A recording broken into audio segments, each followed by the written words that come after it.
Pozdrav svima ljudi, dobrodošli u novi video. Vidjeli ste verovatno, za oni koji nisu, možete pogledati u mojoj zajednici šta sam objavio što se tiče huškača. Dakle, ljudi koji bi volili da šalju drugi u rat, a oni prvi ne bi išli.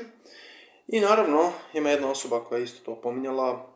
Ja sam govorio o toj osobi više puta, dakle to je čuveni profesor Ković, jel tako, sa Filozofskog fakulteta koji je, ajde kažemo, provaljen davnih dana. Meni je bilo već jasno sve kad je on gostovao kod Marića, na Posle ručka, ovdje na Happy-u, na Pinku i tako dalje. To su svi ovi što se bore protiv sistema, gostuju svaki dan na tim televizijama, gostuju na Informeru, tako pojavljuju se tamo, kao što će da pričaju o bitnim temama za zemlju, pa pričaju o Ukrajini i tako dalje i tako dalje.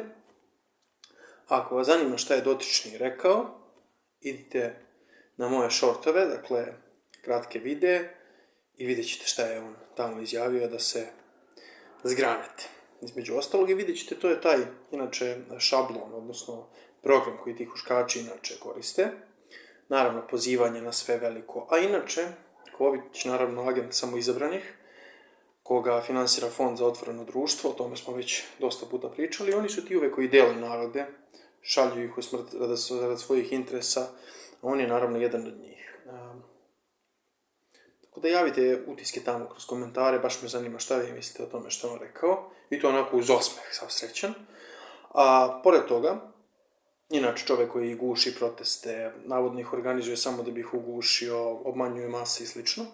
A pored toga zanimljiv mi je B92. Ako se sjećate, odavno smo pisali o tome kako Rumunija treba dobije F-35 i B92 je danas u popodnevnim časovima objavila tu vest.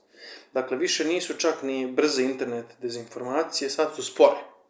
Znači, sad to je nacrt bio u aprilu o tom ugovoru, ali dobro.